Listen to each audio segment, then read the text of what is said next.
Hello, everyone. We're going live now. We're just waiting for more people to join the call. And hopefully more and more people are going to be trickling in as we wait for everybody to come along.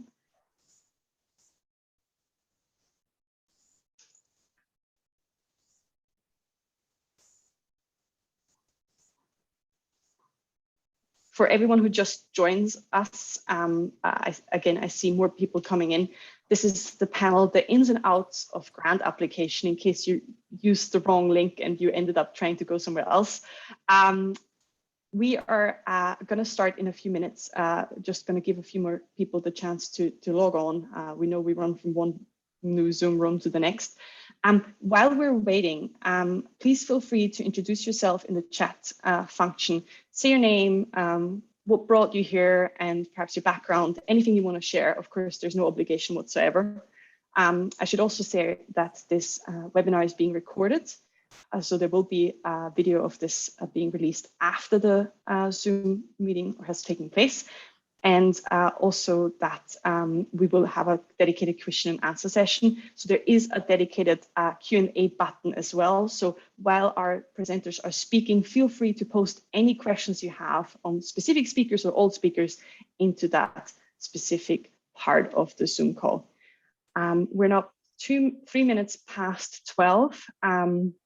So I think we're going to kick it off, and hopefully as more people join, everybody can then follow on from the conversation we are having. So again, welcome to the ins and outs of grant application. My name is Dr. Leonie Tatzer. I'm a lecturer at UCL, and I'm going to be moderating today's panel, which is I'm absolutely thrilled about and can't wait to learn and hear more. This is part of a larger series that we are hosting around like early career researchers skill developments. So this is number 5 out of 6 seminars that we're running. And those who are unfamiliar with our network, so the Violence, Abuse and Mental Health Network is actually a big consortium of different stakeholders, different university actors, but also people in practice and the civil society sector to basically reduce the prevalence of mental health problems amongst children, but also adults and the elderly. And we really are keen to use this network to understand and prevent and reduce the impact that violence has on abuse and mental health. So we are a very eclectic community, from people that have a psychiatry background, a psychology background, a social work background, to technologists, to social scientists, psychologists, political scientists. So that is also reflected in the panels lists that we're having today. So we will touch upon a diversity of fields, and hopefully that will be beneficial to all the audience here today. And so I really welcome you, if you've got an appetite, if this is your first encounter with the network, check out the website and do sign up for the newsletter and come to other seminars that we're hosting.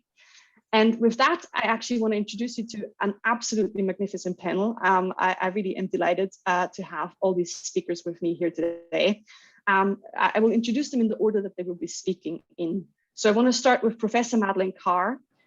Professor Madeleine Carr is in the Department for Computer Science at University College London, and she's a professor of global politics, but has a breadth of other responsibilities that nearly is too long to mention, but like she's really a core figure in the field. And she today is actually a representative to speak at the side of the applicant, of a person that has won a lot of grants, but also like has learned of the tips and tricks around like how to navigate this field. So she will talk about the academic perspective, but also the applicant perspective.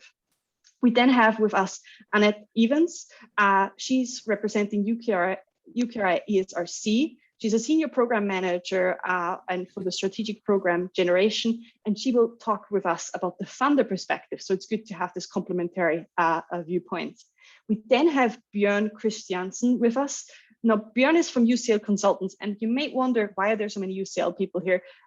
This panel applies to all universities, so don't feel like this is only going to be UCL specific. This is applicable to all universities, especially in the UK.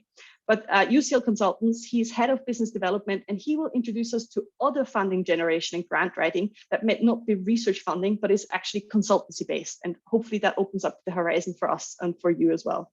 We then, I believe, have Dr. Jennifer Hazelton with us. I'm not sure if she's in the room now. I hope she will join us later, but she's representing the Research Funding Office perspective. So she's Senior Facilitator and Associate Director of the Research Coordination Office, again in UCL. But she hopefully talks a bit about grant writing and grant identification, how you can receive help within an institution like the university to get an application submitted. And then we have Dr. Owen O'Sullivan. He's from the University of Cambridge and Director of the Center for Science, Technology and Innovation Policy. And he's also the author of the book Grant Writer's Handbook, which I highly recommend everybody reading. And he will hopefully give us some tips and tricks around what's a grant and why is this writing, for example, also different to writing an article. And last but not least, we have Dr. Peter J. Lovell with us, who is from the NHIR Research Design Service in London. And he will also talk about this design service that helps academics, especially in the mental health sector and the health sector, to write grants and get support in submitting them and hopefully receiving them. So really an absolutely magnificent panel. As I said earlier, if you have any questions, please post them into the Q&A function. And we will have 5 to 7 minute input statements from each speaker, followed by a Q&A. So hang on, and I want to hand over first to our first speaker, Professor Madeleine Carr. Thank you all.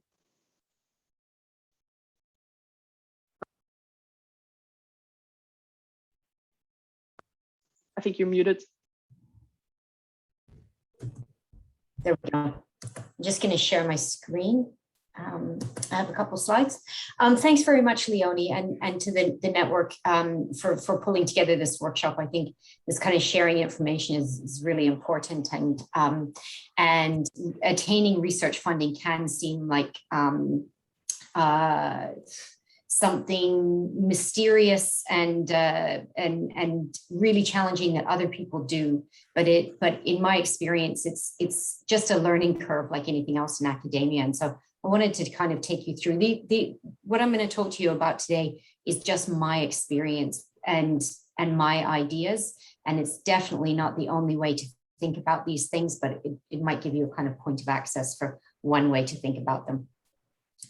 So first of all, I want to just say, what does research funding actually look like? What does success in research funding look like? And I want to put this question on the table because for me, it's not just getting money. And what I'm going to talk about today is this kind of process that I would recommend people go through to think about why you would apply for research funding and what it's actually for. And that's, I guess, how I wanted to approach this today. So the thing about applying for research funding is it is a lot of work, And anyone who's done a few bids will testify to that. It's basically work that you find time for on the weekend and in evenings. And so you need to be clear about why you're doing this. The most common reason people give is that they're doing it to get promoted. And I think that's the least that's the least good reason, because although attaining research funding does help in a promotion application, you're going to have some setbacks and some failures, and that reason is probably not one that will sustain you through the late nights and the long weekends that it takes to make this happen. The reasons why I think it's useful to apply for research funding is to do work that requires additional resources, either human resources or equipment or travel or whatever it is that you need. And the big reason why I do it is because I feel very passionately about the area that I work in. And I feel that it's impossible for me as an individual to do the amount of work that's required, because I feel like change needs to happen in this space quickly. I work on privacy online and human rights and cybersecurity. So what I've found is that by getting research funding, I can hire other smart, ambitious, clever people who can basically leverage that work, and we can get more done. If I have at times had 5 2-year postdocs working on different projects at the same time. That's a decade worth of work that's happening in 2 years that would take me 10 years to do. So that's how I think about it.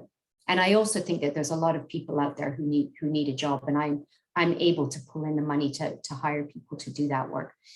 Of course, research funding allows you to collaborate more widely because it allows for travel and to bring people in. And that's also important because for most of us, it's not just the people in our own university that we want to work with. Now, it's very competitive. That's true. You often hear people say, what are these success rates? And they're so low, and why do it? It is competitive, but there are very clear reasons why some bids are successful. And I think you're going to hear about this from the other speakers, but just very briefly, practice. It does take practice to learn how to write a good funding application. It also takes a lot of time. And if any of you have graded essays, you can tell the ones that were written the night before, and it's very clear to an assessment panel which ones were thrown together in a hurry. A good application has to be compelling. It has to be really clear what you're planning to do and why. And I bet we're going to hear about the kind of language that's appropriate to use in a funding application. They have to be very concise, but they also have to be comprehensive. There's always word limits. So it takes a lot of time and many, many drafts to get a really good one together. I would say also taking advice is really important, say from your research services or your research manager. You need to listen to it. So when people say that looks like too much money for this or that, or I don't understand why you need this many trips abroad or whatever, you need to listen to that. But you also critically, you must have a vision. You must know yourself what it is you're trying to do and why. And sometimes you have to push back a bit against advice that you get. Now, top tips for this, and again, these are only mine. I would always recommend having a strategy that starts small and grows. So there's often little internal grants that you can apply for, travel grants, internal to your university, or small grants like from the British Academy, things like that. Those things signal you out as a person who has initiative, who has ambition to get more funding, and who has a track record of understanding what you need to do when you get money and how to manage that. I'd also say considering working on other people's applications to learn from people who do it well. I contributed to a ton of unsuccessful bids in the early days. And sometimes I could tell they were going to be unsuccessful from the get-go, but I still always learned something going through that process. I learned the difference between a bid that's very well and thoughtfully put together and one that's kind of just thrown together a little out of convenience, we could say. And it didn't take a lot of time and commitment to contribute to someone else's bid, but I still learned a lot. You absolutely have to be prepared to write some or many, well, not many, I would say several that don't succeed, because it is a learning curve. If you find you're writing them over and over again and not getting success, I would be talking to people about what's going wrong with my applications, a bit like you would with a CV. Sorry, Leonie, I haven't got much more to go. The most valuable thing I ever did was begin reviewing applications. And I did this first in a mentored setting, and I now do this for other ECRs. Reviewing applications is the fastest way to learn what's wrong with your own ones. A little bit like grading essays helps improve your own writing. And especially if you can sit in on the meetings where the applications are discussed. Now, whenever I review now, I always ask, may I bring someone with me, an ECR with me? And I've never had anyone say no. Obviously, there's confidentiality issues there, but it's a terrific learning experience, and I'd really recommend you seek that out. And then, of course, engage closely with your own research team because they're really there to help. The other thing I'd say is do not feel pressured to do this, because not every type of research requires funding. Some people just need to sit at their desk and read and write. And if that's you, then I would suggest that you resist that type of pressure, because you certainly can have a great career based on very strong publications and high quality teaching. It takes a long time to write applications, often as long as it would take you to write an article or a conference paper or a book chapter. So you need to be very conscious of, do I really need this and do I really want it? The other thing I'd say is administering research funding, particularly once you get sort of, $250,000 and over $1 million, is a huge overhead of time. It takes a ton of time. I spend a lot of my time on management, HR, these kind of issues. So that's all in a way taken away from my research time. So think carefully about whether you want to do this. last slide, what does success look like? It looks, to me, it looks like this, that research funding is helping you to achieve your goals, that it's not becoming one of them, but it's helping you do what you really want to do. And I will leave it there, Leon. Thank you very much. Thank you so much, Madeline. Honestly, a great way to start the session. I want to now hand over from the perspective of the person that is applying to the person that, or the institution probably, to who's offering funding. So Annette, would you mind starting? Do you have any slides that you want to share perhaps? Yes, thanks, Lainey. I have some slides that I'll share now. If that's brilliant. Thank you.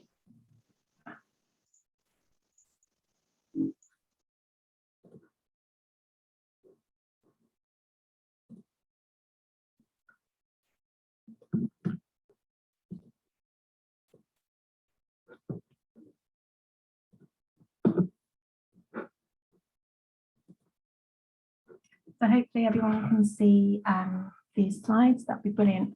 Thank you. So as introduced, my name's Annette Ewens. I'm a senior portfolio manager for the Economic and Social Research Council at UK Research and Innovation, and my portfolio is our mental health portfolio. So I lead on mental health here. I wanted to give a summary in two halves, really. One is looking at what we can offer in terms of funding to you, but also what UKRI and as part of that ESRC's commitment is to early career researchers going forward, and our plans that we have strategically to ensure that we are supporting early career researchers as well. So the first funding scheme that I wanted to sort of just generally share with you is our early career researchers, is our fellowship. So ESRC has a postdoctoral fellowship scheme that we award around 90 awards a year. This scheme is permanently open, so you can apply at any time. You apply within 12 months of submitting your PhD. And the aim is to consolidate the work that you've undertaken throughout your PhD and to expand your expertise and knowledge within, for example, publications, dissemination, and further skill development. And there are links here throughout, hopefully when the slides are shared, that you can follow to look for that. Within the SRC specifically, we also have a new investigator grant, again, the links at the top. And this is really the transition to independent researcher. And this is really to provide early career researchers with the opportunity to lead their first major research grant and gain experience from that. And it's to support the transition to an independent researcher. So applications between 100,000 and 300,000, and it need to include a skill development plan, because this is all part of a development process very much for our early career researchers.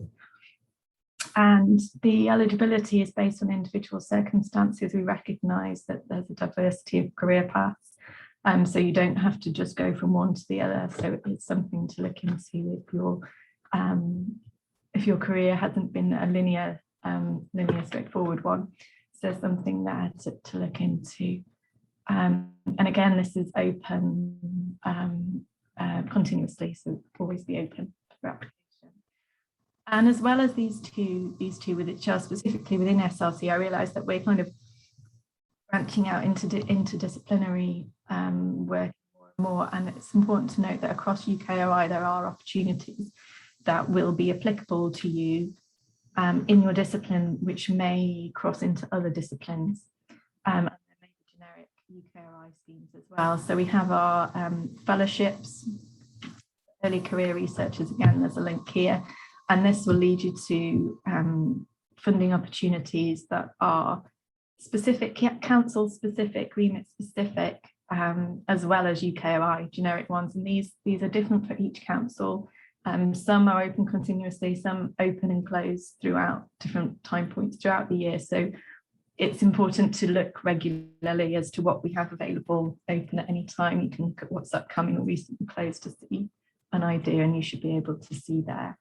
And we also have our UKRI Future Leaders Fellowships.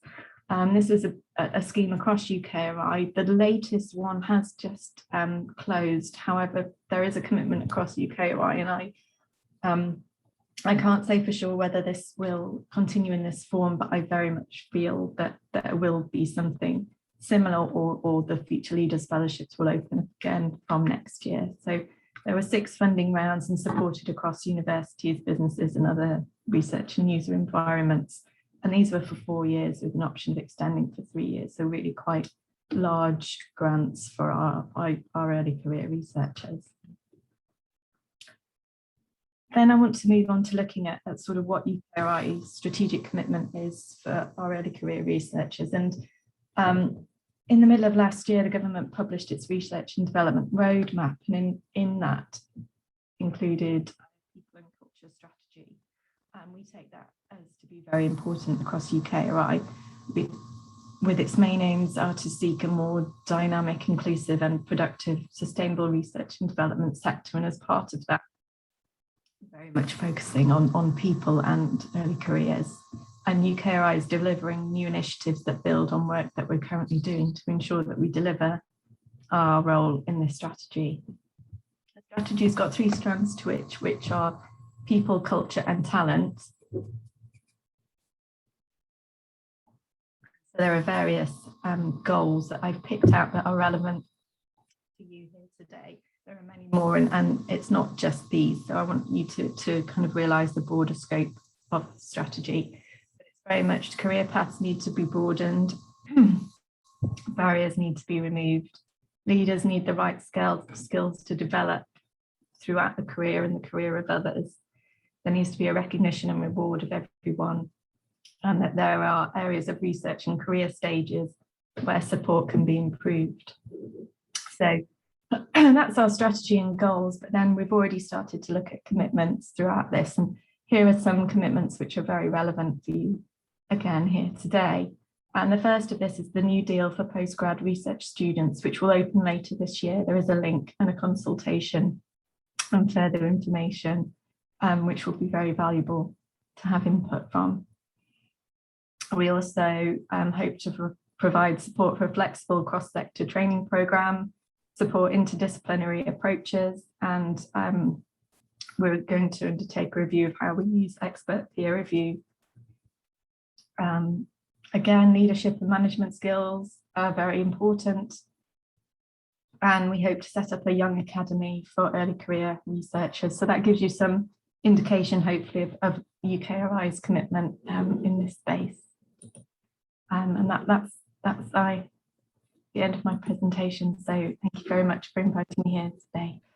Thank you so much for the great overview. I think for anyone keen on applying for funding, I think this is a great opportunity to think about should I go for a fellowship, what opportunities are out there, and yeah, the FLF scheme specifically is a great way to point for future leaders in the field.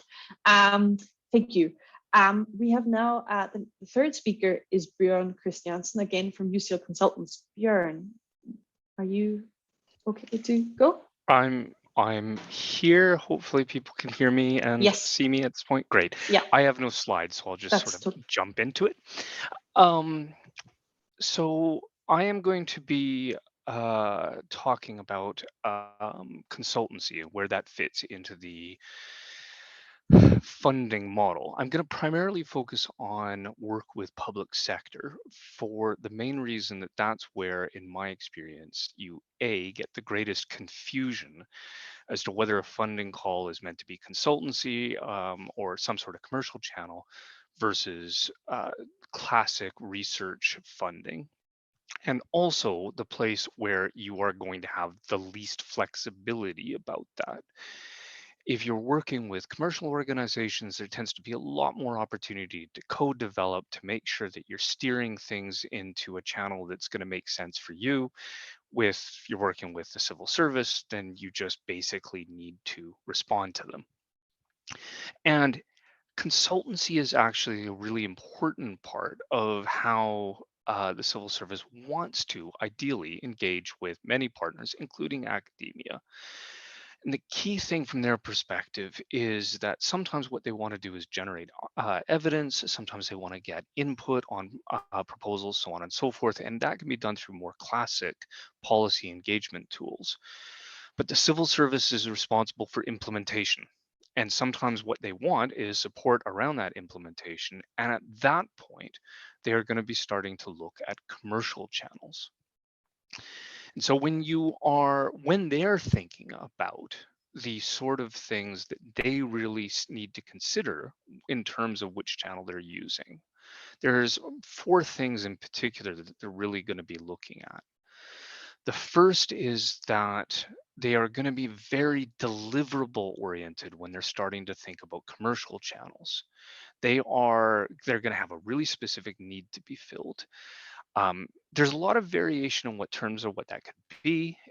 Might be a literature review. It could be the conduct of a pilot study. It could be case study generation, stakeholder interviews. It could be evaluation of some sort of intervention. It covers a lot of territory, but it will always be very clearly specified. There's a degree of accountability that drives this. If they're going out through a commercial channel, they have to be very clear what it is that they're going to get so that they can be very clear about whether or not they got it, whether taxpayer funding was actually used appropriately. Close in hand with that is that the question's going to be closed. It's not about generating new knowledge necessarily. It's not an open-ended thing. There is a really precise question or result they are going to be looking for at the end of this project. They're going to be crystal clear about that. And again, that's what you are going to be asked to do it. Now, when I say they are looking for a particular answer, this doesn't mean, because it does come up, that they know the result they want and they're asking for it. But what I mean is that there is a very specific problem they're trying to solve. They need a very specific answer to be able to solve that question. And so they need that answer. There's no, it's not an open-ended question. Also going in with this is that there is timeline sensitivity. They're delivering a project. They've got timelines that they have to work on. They could be just responding to internal pressure. They could be statutory. Whatever the case may be, they're working to a schedule and you are going to have to slot into that. And the last point, most specific, which frequently comes up, and it's really critical in the context of working with the public sector, is that there are almost certainly going to be limited publication rights.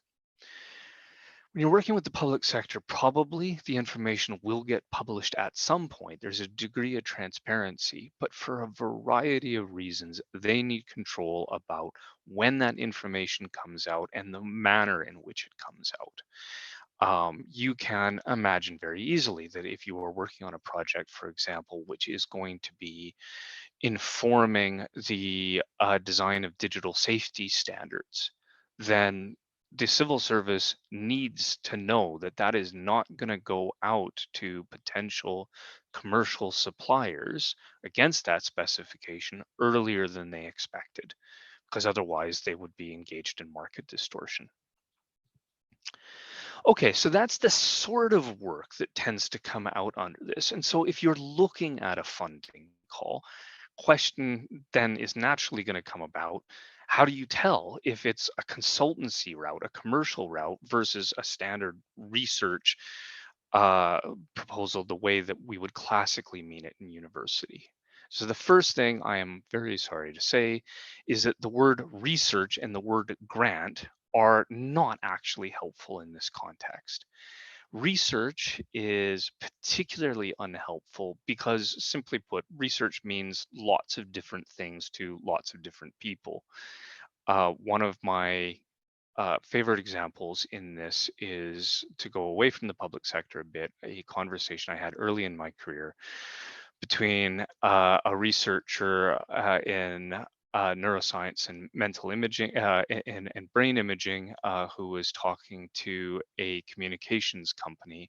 They were getting very enthusiastic about a joint research project until it realized that when they were talking to the communications company, the word research meant a piece of desk-based work that could be done in 2 weeks to a budget of 20,000.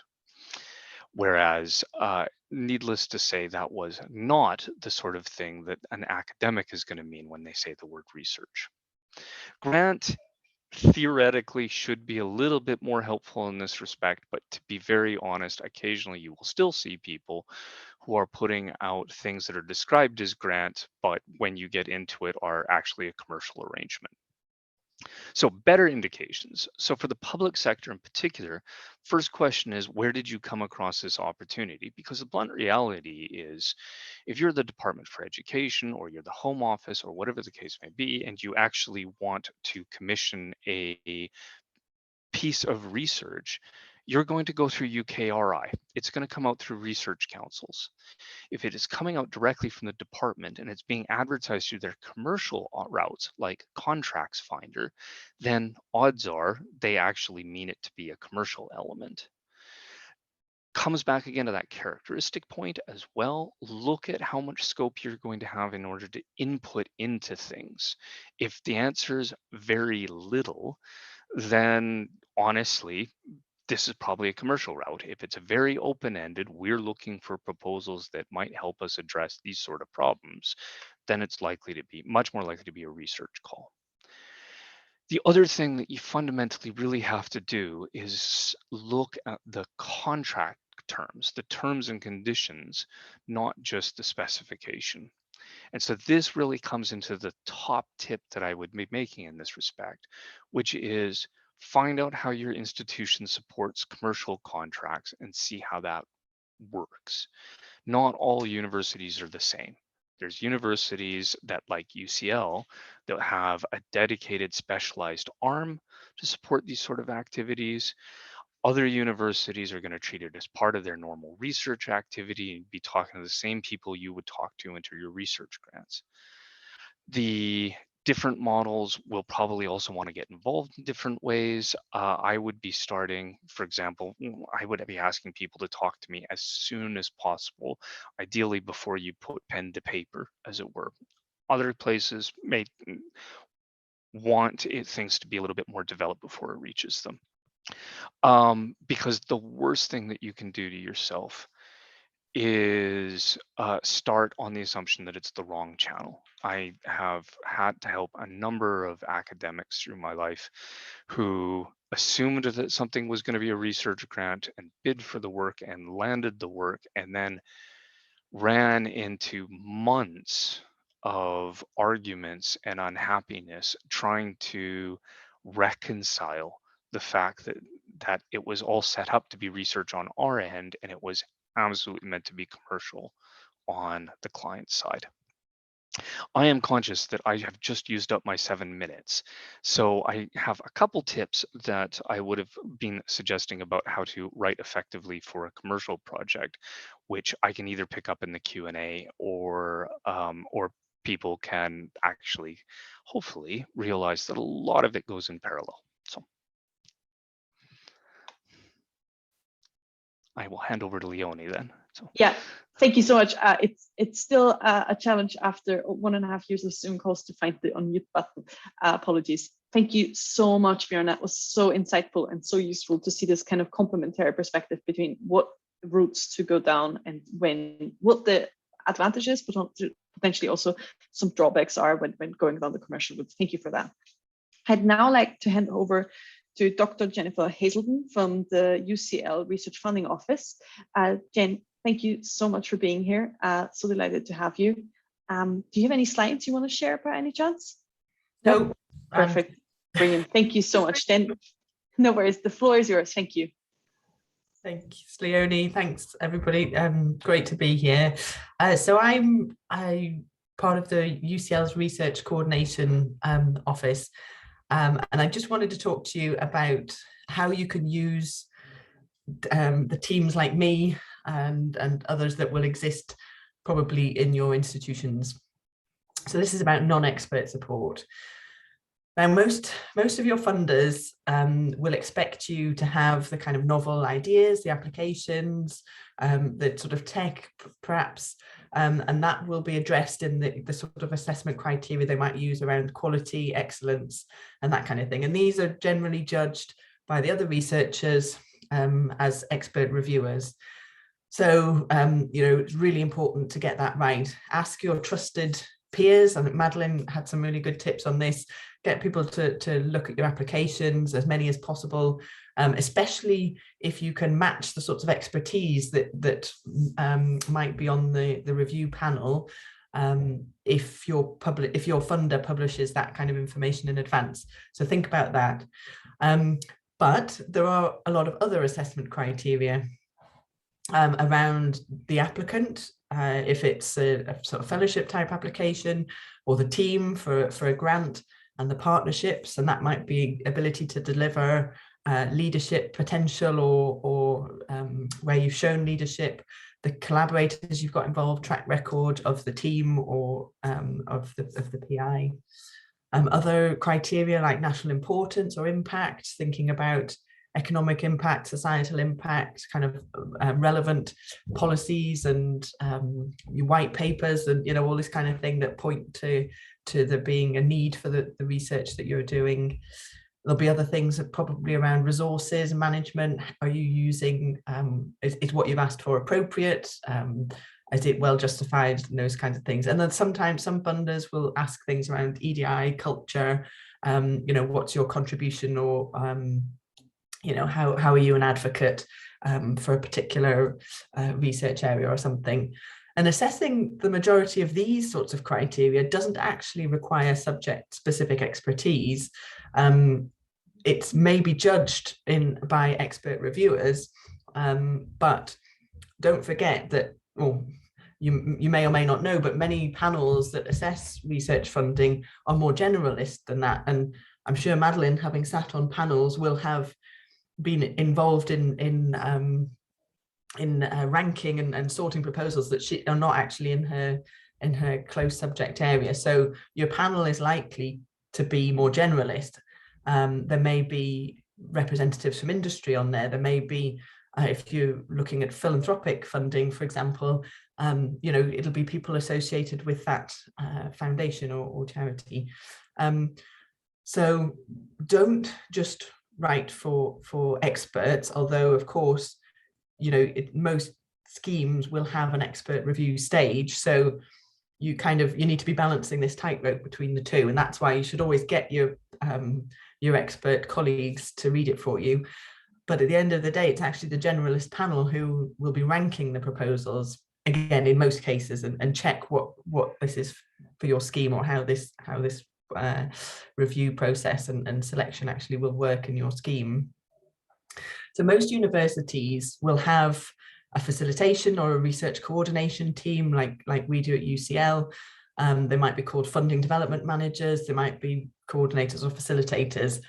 Try and find out who they are if you don't already know. So look them up, Google search, whatever, however you might find them, or ask around, ask colleagues, does that sort of service exist at your university, or where does it sit? Some will be central, some will be in faculties or departments or schools or colleges, or however things are organized.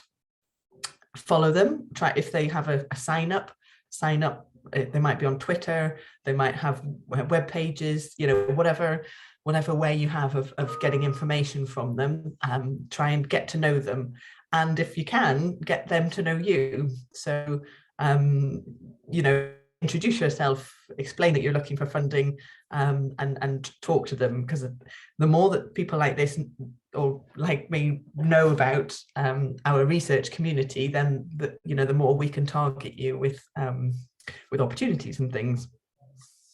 And the sorts of things that myself and my team, and then other colleagues at other universities, the sorts of things that we do, we can help our researchers to find funding calls. We can review your application drafts. We're probably responsible for running the kind of internal selection and triage processes for the sorts of schemes like Future Leaders, for example, that might be limited, or other ones that have actual caps in the numbers that can apply. And quite often that kind of scheme will sit with your facilitators. We run mock interviews for those kind of schemes where you've been invited to an interview. We'll set up a mock for you. And things like your response to reviewers, it can be really tempting if you've applied to a scheme where you get reviewer comments and you're invited to respond. You get a short time to do it. You write off your response to how annoyed you are with the reviewers, and they've completely misunderstood, and they don't know what they're talking about, and you send that off feeling much better that you've got it all off your chest. And actually, that's the worst possible thing you can do. And we do it a lot. And so helping with something like that you might not think of asking for help with, but that's absolutely something that facilitators are generally very good at. We also will often be responsible for preparing institutional letters of support, particularly if you need something from your vice provost or dean or whatever the kind of structures you have. The kind of more senior support letters will often go through your facilitation office. And other sorts of things that we do, and lots of my colleagues in other universities do, is we run training courses, or we'll have webinars, seminars, and might have guidance materials as well for particular calls. We'll have things like the sorts of questions that people get asked at interviews. So loads of kind of materials and things to help you. So try and find out what's available, or what they might be running. Sometimes they'll have small, generally we'd all like to have more, but small pots of money.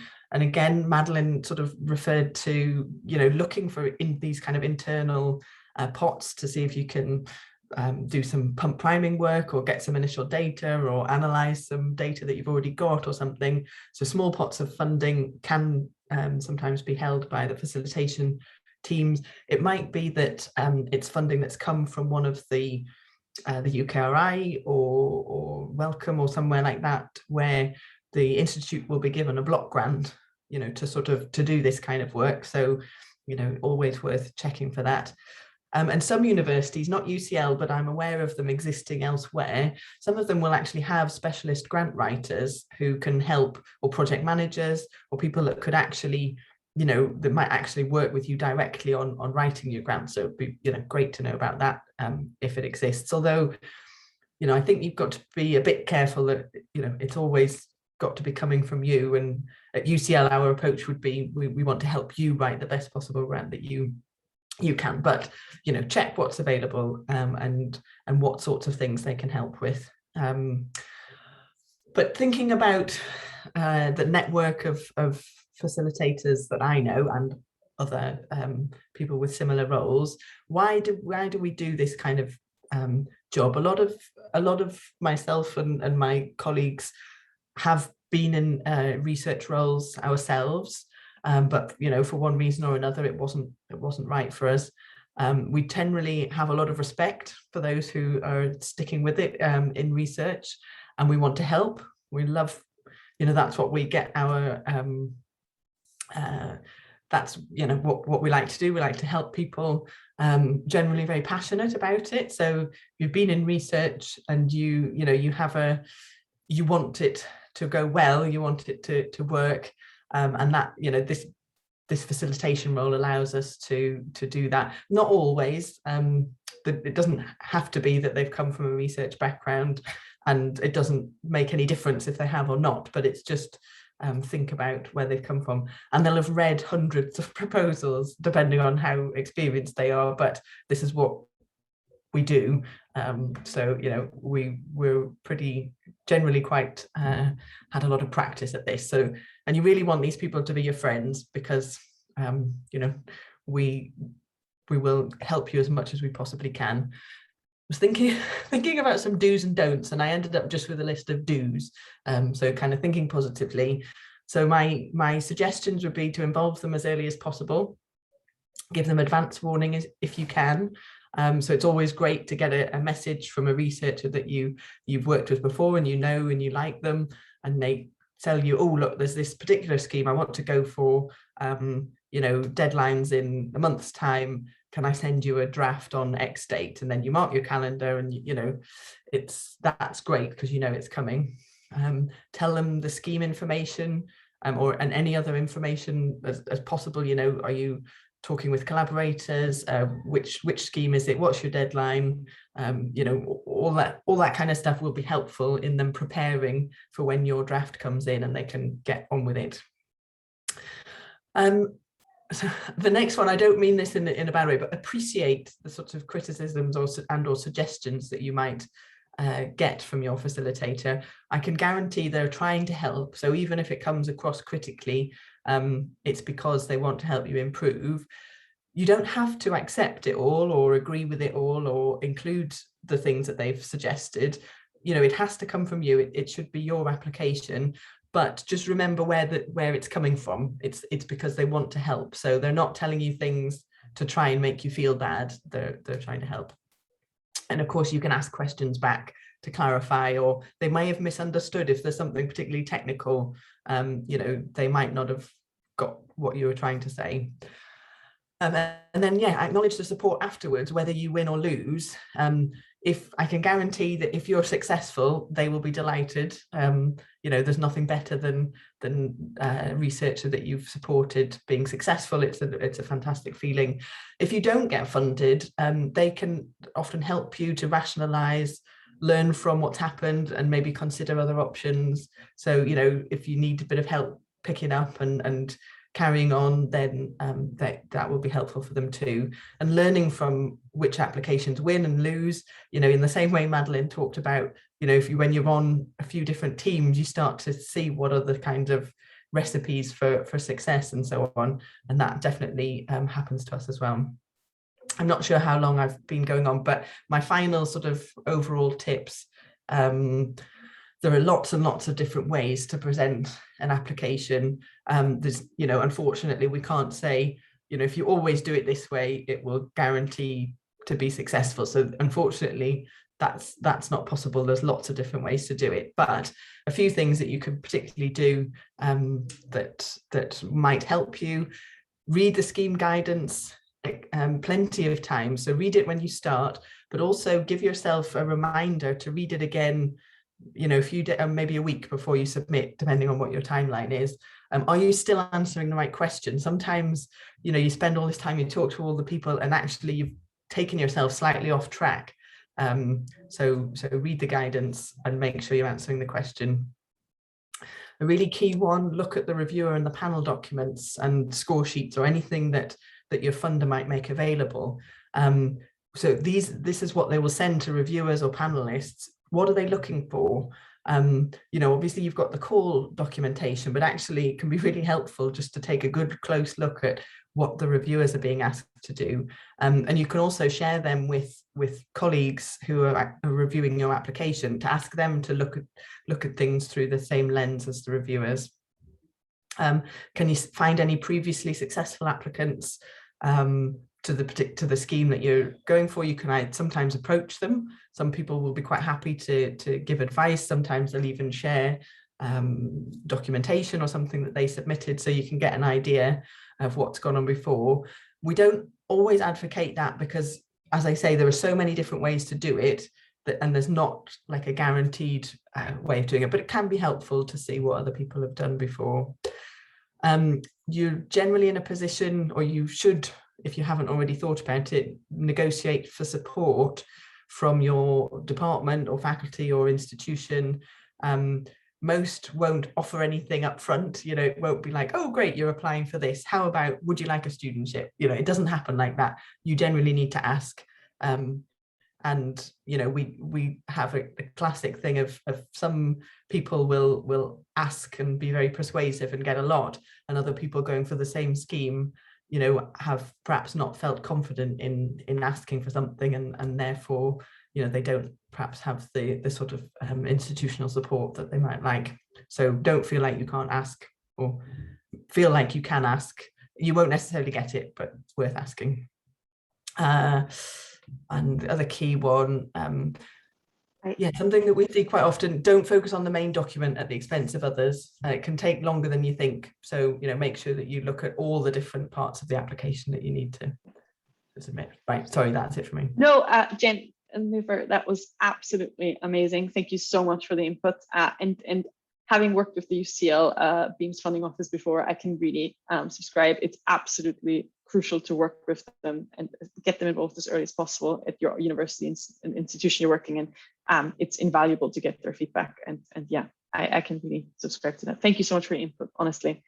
And to get more input on like how to successfully write a grant, we have two more people thankfully speaking to us. We have Owen O'Sullivan, who is next, who, as I said, has written the Grant Writer's Handbook. So he will share hopefully some tips and tricks for us as well. Owen?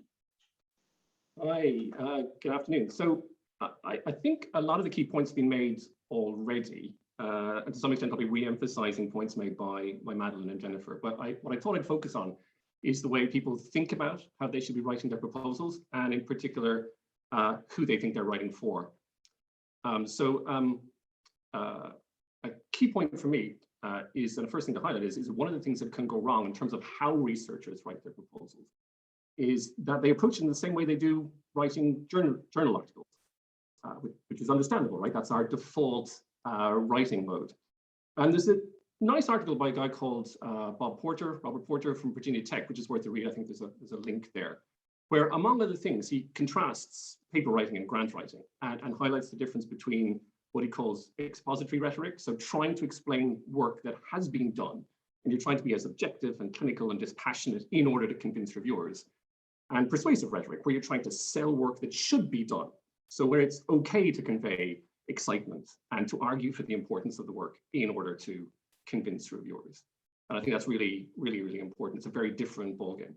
I think some researchers, early career researchers, struggle with this. So you talk to PIs and say, well, they don't feel they should be selling their research. It should stand the ideas should stand on their own, right? Or they don't want to dumb down for a more generalist panel. But it's not about dumbing down.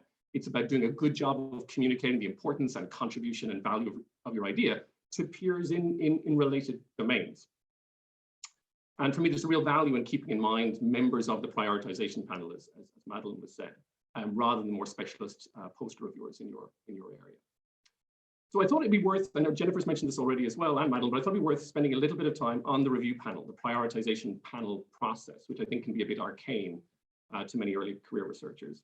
And again, my experience is that when researchers have a clearer sense of what goes on at these panels, they write their grants slightly differently. Slightly different audience or audiences in mind, and they invest their time differently.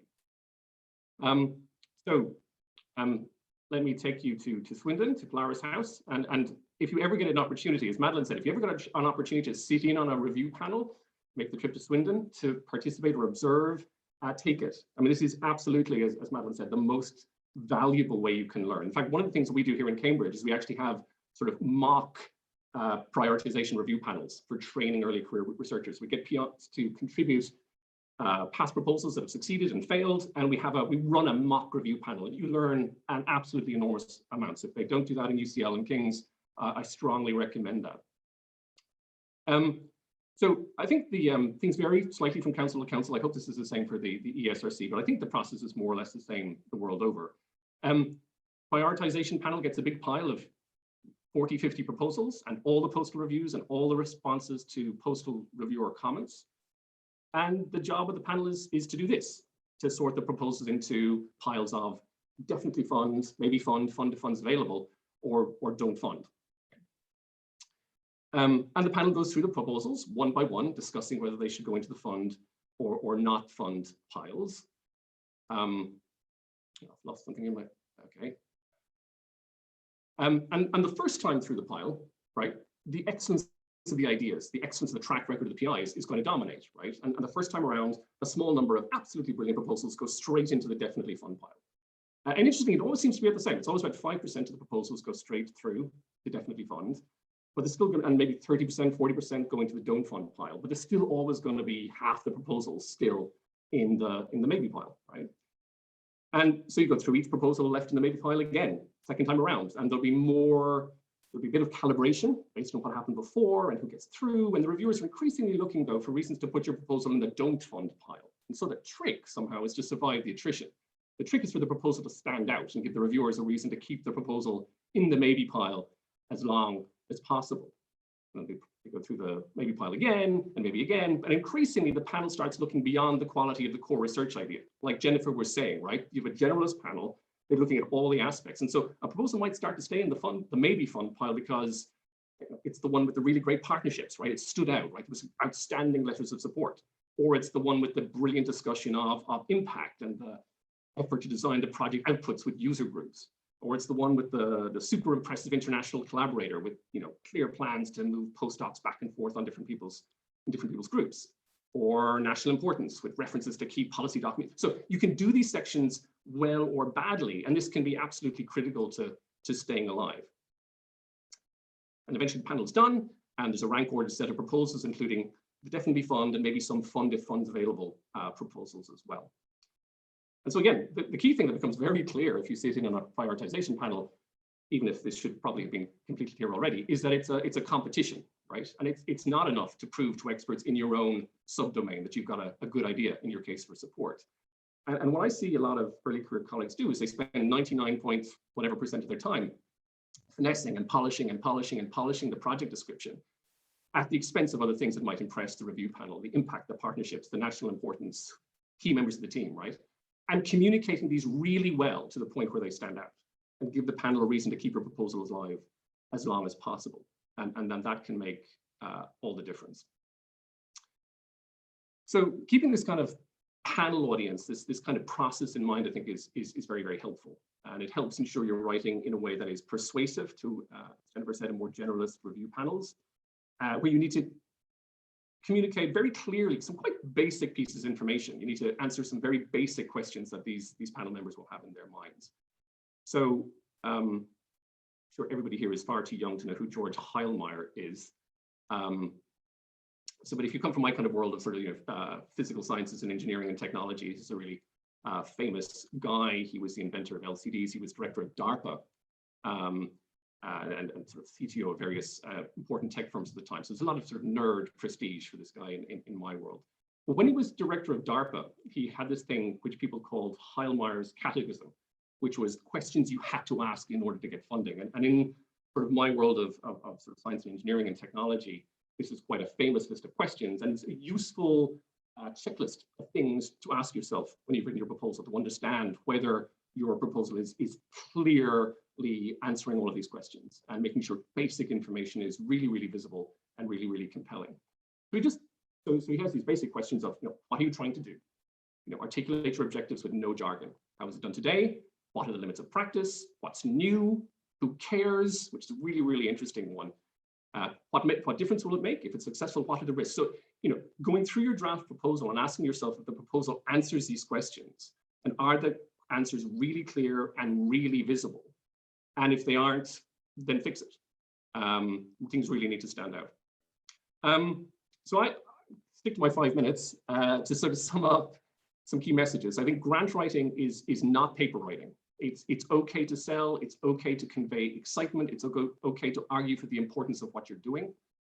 As others have said, do keep the prioritization panel in mind. It's a competition, you need to stand out, and you need to convince generalists who won't understand the deep technical details that there's something special in your proposal.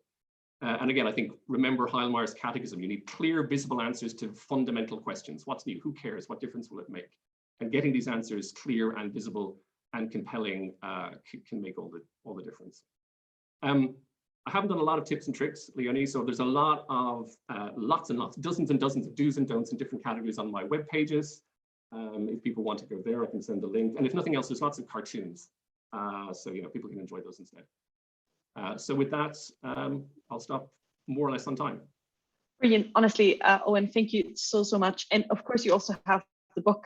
I will share a link in a second, so people can also look at the Grant Writer's Handbook that you've written.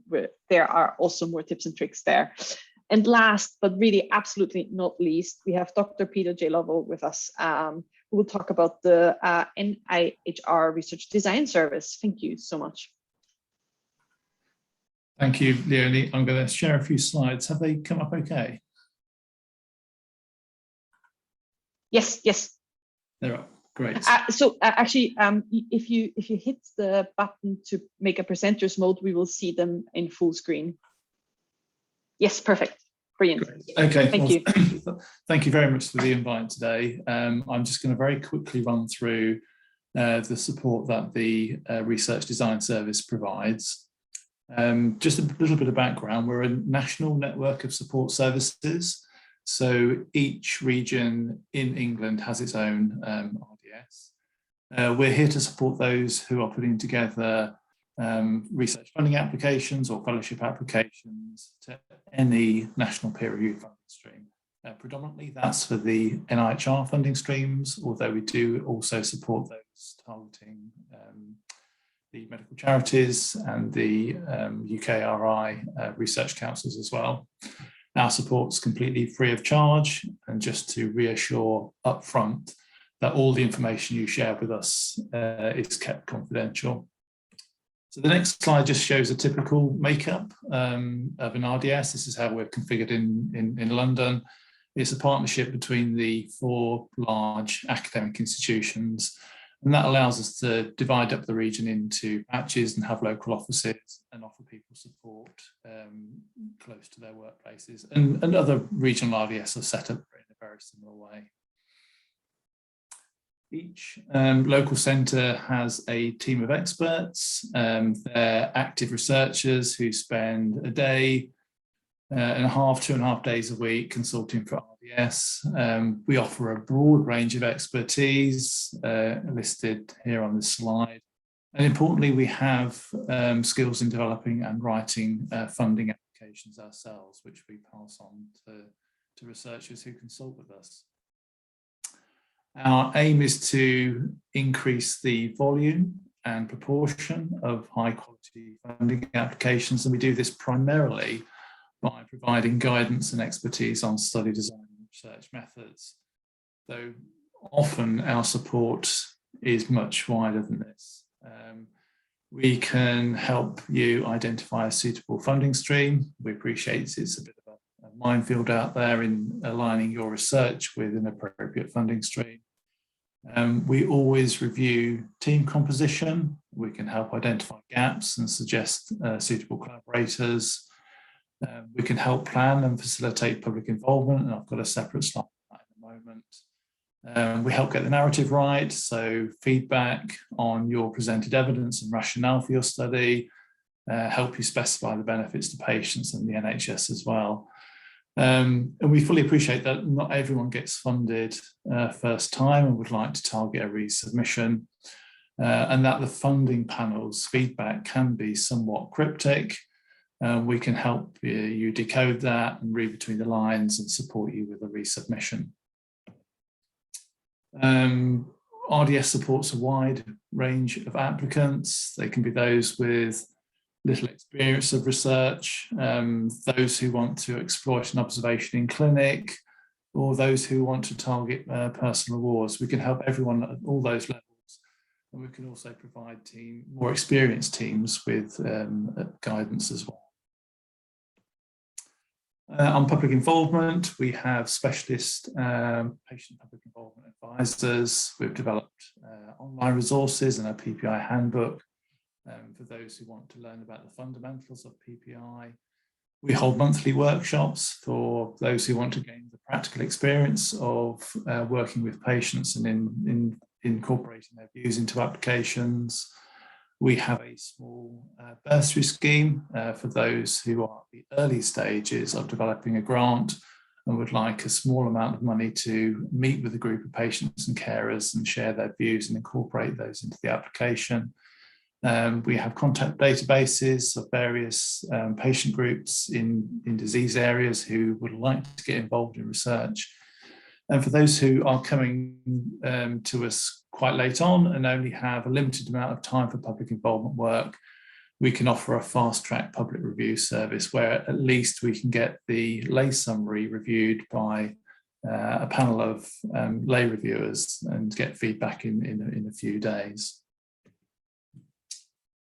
Critically, your application needs to be well received by the funding committee. I think we've heard that several times today.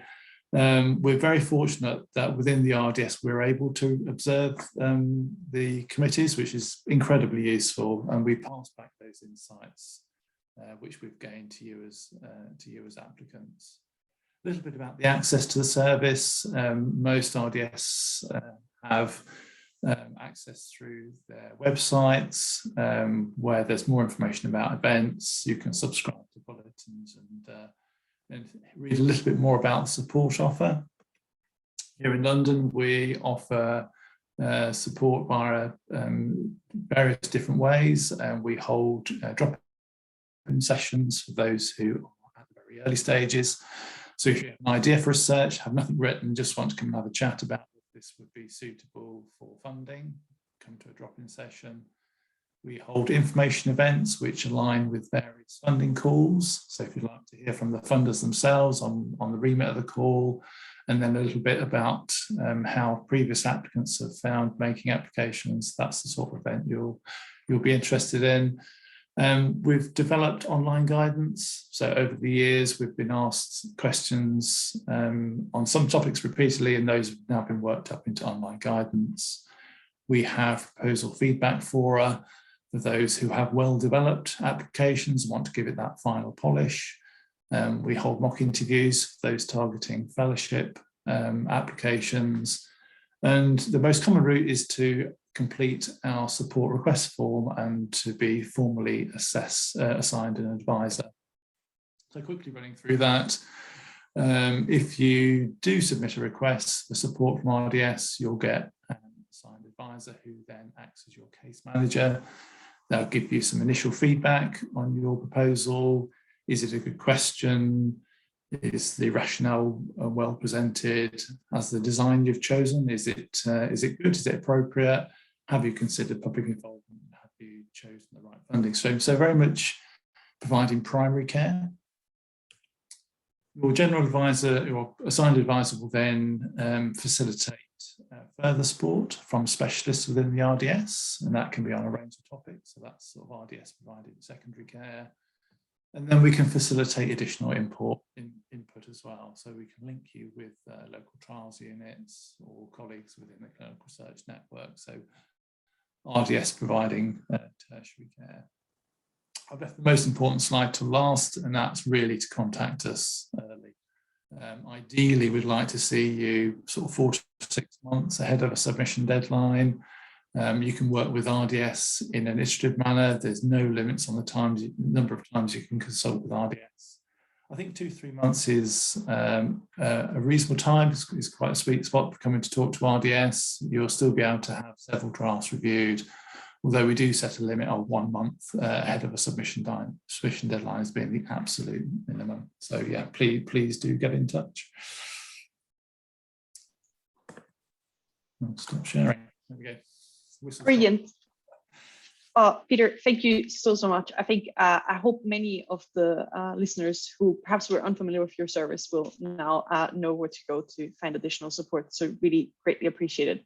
So for the audience who is listening today, this is basically the end of the input statements that we've received. And I think we've already gained a lot of like pointers, directions to dig deeper into how to apply successfully to funding grants, because I'm sure we all can apply to grants, but receiving them is another fish to catch.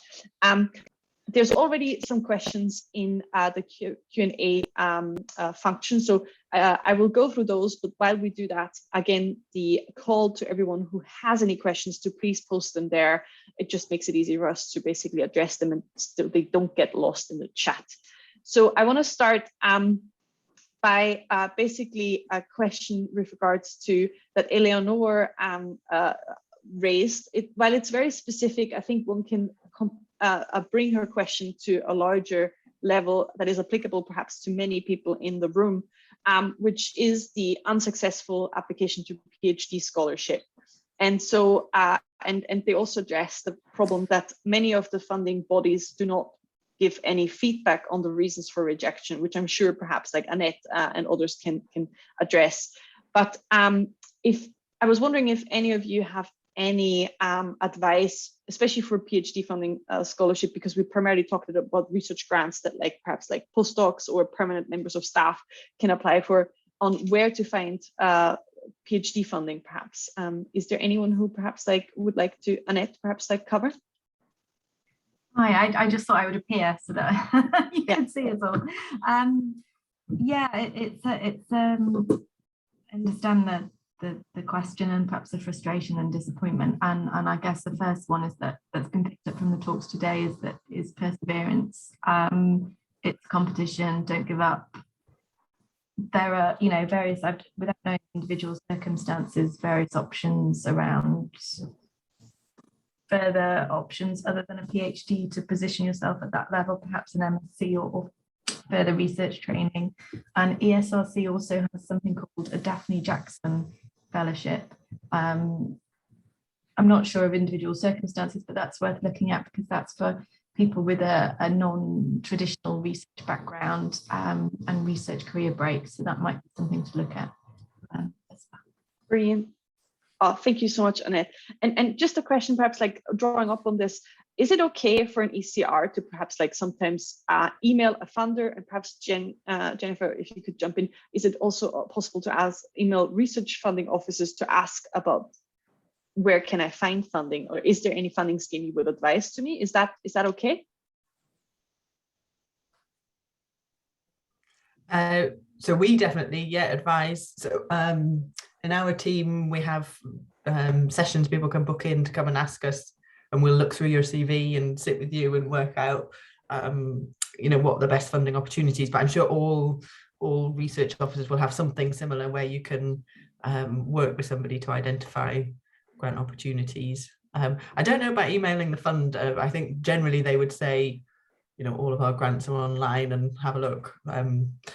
But sometimes it's helpful to actually talk to a person who has some of the nuance. But the funders have to be, very fair and things, so they can't give you any more information probably than is on the website. Of course. Brilliant. Okay. We have a question also to you, Jennifer, around if and some of them are quite specific to UCL, so I try again to generalize them. But if UCL employs a formal peer review system around grant application, or is there something to encourage applicants to receive that more informally? And there's another question around what happens if one is no longer, for example, the specific attendee is once they are no longer registered with UCL, but to broaden this, what happens to any PhD students or postdocs that perhaps their contract ends? Can they still receive support from their former institutions? Yeah, that's a great question. If I take the first one about peer review, some institutions and some parts of institutions will have, and I'm aware of certain areas at UCL where in the individual departments they will say no grant can be submitted unless it's been peer reviewed. It's not something that we do centrally because there would be too many at UCL, but in other institutions there would be, and in certain schemes. So for example, I'm thinking about NERC, the Natural Environment Research Council, where they have a particular demand management around their discovery science scheme. All UCL bids to that particular scheme have to be peer reviewed.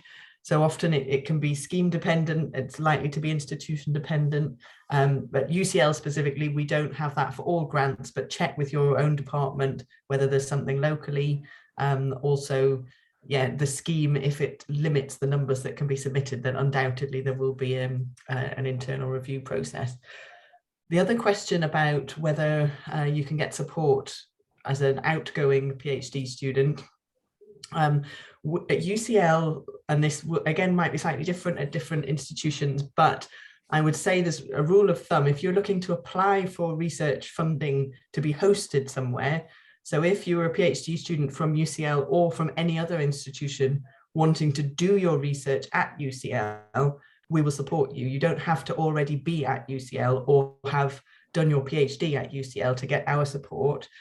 And if we've got PhD students who are going elsewhere, or even researchers going elsewhere, we would say to them, you're actually best placed getting support from the research office at your host institution, because it will be more tailored to the bid that you're writing and the sort of support that the institution will give you. So that generally you should get the support from the institution that you're going to be hosted at.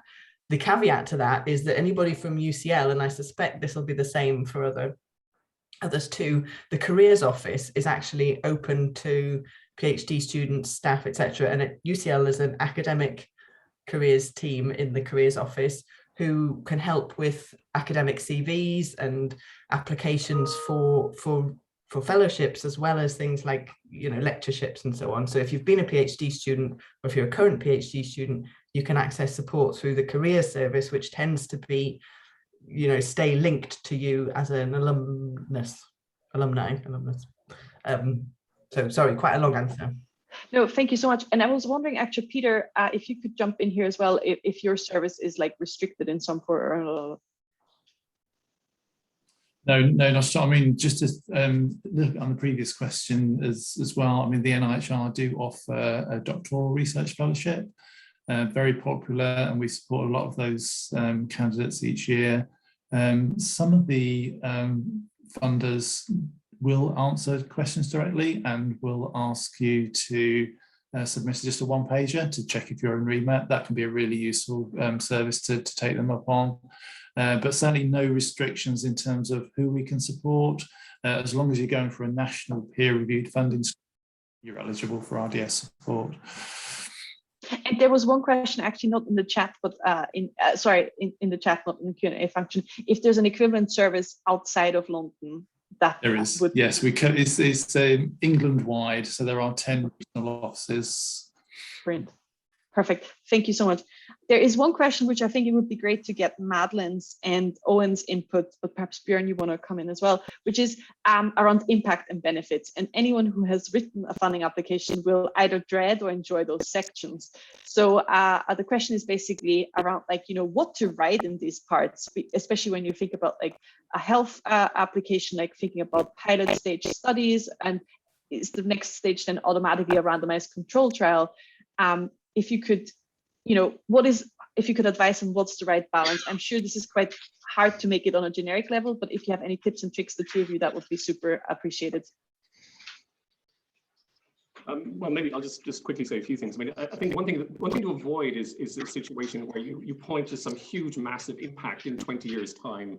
I mean, certainly in the sort of technology areas I'm used to, you find people sort of trolling for market analyst reports about how big some technology market's going to be, and it becomes sort of a race to who can find the biggest, you know, size of the market in 10 years' time, kind of thing. I think what's critical, in some ways I'm disappointed the Research Council got rid of pathways to impact, but in the spirit of the kind of who cares question, it's very good to ask who's next. So once you've generated new knowledge in your research project, who's interested in that knowledge and who's next in doing something with it? And I think you can make an impact section very compelling if you can be very clear about who is next, and you can explain how you've designed your research program so the outputs of your research are kind of fit for purpose to be absorbed by those actors who are doing the next step. And so you're right, it's a mix of the big picture of what's far away, but then also what's very close, and making sure it's clear that you designed your project for who's next. I agree completely with what Owen's saying. And I think one way to do that is to really be honest with yourself. So it's not about making inflated claims. It's about being honest. If you undertake some research and you have a null result, that's still useful, because that is for the who's next. Well, then the next person knows not to do that, because you've done it so carefully and you've designed it well. And your findings now will save someone else, but from going down that particular rabbit hole. So that's not a bad thing, but it's an honest answer. But also thinking beyond academia, right? Because the impact can go well beyond other researchers. So it's about thinking who would care if I did this and it came back with nothing. And if you can't really think to yourself, you know, who would care, then there's probably a weakness there in either in the way you're thinking about it or what you're designing. And if I could just take that one step further, as it were, if you've identified somebody outside academia who you think would care, the next question you should ask yourself is, have you spoken to them? Do you understand how they actually operate, how they would work? you know, the sad reality of the world, as it were, is it is not optimally designed. And there are some really serious glaring problems. That part of the reason it's serious and glaring is because the systems out there in the world aren't what they should be to pick up the solutions and get them in place. So talk to your commercialization arms, talk to, and just have a conversation with them about the realities of what it would be like to engage with those sort of clients, with those sort of markets, so on and so forth, and be prepared to hear that what you might get is an answer of, this is absolutely a major topic, and there's a major need for this, and on one hand we can identify a market need for this. Are you prepared to give up your research career? Are you prepared, once you have these results, to turn yourself over to trying to run a startup for the next 20 years to get it off the ground? So, and if I could just piggyback on what Bjorn's saying, because this is actually why writing a good funding proposal takes so long, because you should have done that stakeholder engagement first. And that's what makes a very powerful, compelling case study, that you have already spoken with those stakeholders, you have some letter of support or some indication of how you would engage with them. That's in the application, but that all takes time. And I see Owen and Annette, you have the hands up. Well, I was going to say exactly the same point. I think one of the things that can really make your proposal stand out is that if you have clear evidence that you co-developed your research plan and designed the outputs with the partners or users or stakeholders, those people who are going to be impacted. You could even go further, right? A strategy for sort of ongoing activities to engage with users as you sort of, as the knowledge becomes clearer and as you sort of new barriers are revealed that might stop the take up of research outputs. So ongoing engagement and making it clear you are going to continue to engage with users and stakeholders. I guess the other thing is there's especially in sort of policy related worlds, as was said in a slightly different context earlier, there's going to be a lot of policy documents, national strategies, and the sort of technology areas I'm in, there might be national roadmaps. So again, if you can connect your research outputs to answering questions which those roadmaps are asking for, again, you can make a very compelling case. Green finger and Annette. Yeah, I agree with all the rest of the panelists. I think you make some very good points there about engagement and looking at your stakeholders and the strategic output of what your research is trying to do when making that application. I think although the pathways impact section of research grants applications, some of you may know or may not know what that was, has been removed, it is still a very important factor of what we look at. So it's worth embedding it within your research proposal. And for us, some way of thinking about impact which may help to clarify what we're looking at is what are you doing? So that's your research proposal, is the what. And then we come on to so what, and that starts to be the impact. And then you have now what. So what do you do next? Now what are you going to do with it? And as for providing examples of what that might be, you could always, if unsure or there's less clarity around that, when you're starting the research, you can always give options. So this might happen, this is an option, or this might happen and this is an option. So you're giving a demonstration that you've thought about those consequences and the now what, which doesn't have to be exactly what's going to happen, but it's that exploration and linking up to priorities and wider stakeholders. Very good. Thank you. I'm considerate of the time. I just want to say to the person, Ronquin Yu, who posted the question around contacting funding organizations directly, you already received a response from Madeline in a written format, so hopefully that will be useful.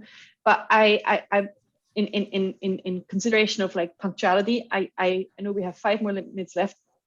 So with the challenge of and hopefully just each person answering very briefly, I was just hope to end with a more realistic note and knowing that many of you are either applying for funding or working with people who are applying, perhaps for people that are on this call and have to deal with rejections, any top tips in dealing with those, and if possible, as briefly as possible. So starting with Madeline and then in the same order. So dealing with rejections is just part of it. It is just part of and even, once I begin to have a lot of success at grant writing, I still don't get them all. So you need to be comfortable with that. Thank you. Annette? Yeah, I think I worked in consultancy for over 10 years, and we thought that a good success rate actually was 30%. So I think it's that learning from doing, that learning from, the disappointment, and that continued aspiration is always good to keep trying. Any, Björn or Jennifer, any tips from you, and then Owen and Peter as well? I think just sort of echoing that point, right? I mean, basic math tells you the vast majority of people are going to fail on these calls. And so the hardest part, which isn't a bit of an acquired skill, is that what you need to do is challenge yourself. Could I have done better, so that you can improve? But at the same time, recognize that the answer is, it's going to, what you're going to get towards is a point where actually the answer is no, right? That you put in a good call. You could not have reasonably done better, because there is a limit to how much time you need to invest in things. So at some point you just have to say to yourself, no, that was a good call. It was the best I could do under the circumstances. Just luck of the draw that I went up against somebody who had a better call.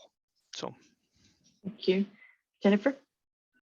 Yeah, I would say see what you can learn from each failure. So that there'll usually be, whether it's you got some reviewer comments, or did you approach a new mentor or a new partner or collaborator that you'll be able to work with in future. I say most partners and collaborators will be sensitive to the fact that you're unlikely to get funded the first time you try.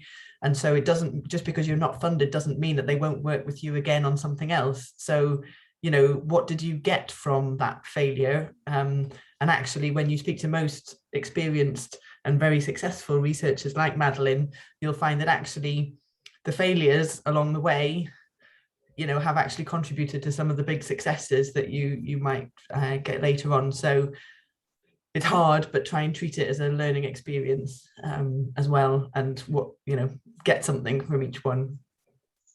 Thank you. Owen?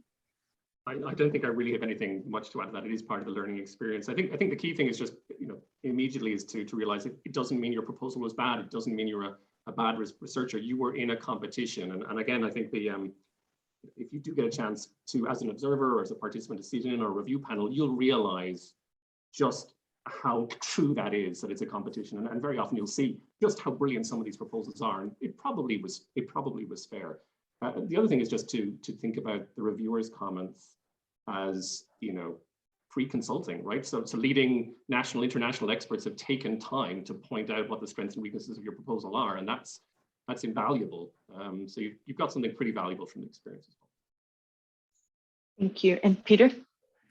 I'd say it happens. Don't take it personally. Take a critical look at your proposal, learn from it, but most of all, don't stop believing in yourself and your ideas. Oh, that's a wonderful note to end on. Thank you all so very much for your time, for your input, your expertise. I know in these Zoom online environments, you don't really have this ability to hear the applause, but please feel free that you know that there is a round of applause coming all your ways. It was an absolutely delight to hear about all your different perspectives. And I think certainly I, and I hope many others in the call, feel a bit more empowered to deal with the struggle of funding applications, which, as you all said, are quite daunting, but so worthwhile if they're successful. So with that, I hope many are feeling empowered, energized to proceed with their funding applications. And thank you all so much for your time. And hopefully we see each other at the offline conference eventually soon. So thank you all for your attendees, and for all attendees who are interested in the network, please feel free to check our website, sign up for the newsletter. And I believe we will be in touch following this call with the link to the webinar, but also some of the resources that we have shared here today. So thank you all. Have a wonderful afternoon and see you all soon. Thank you.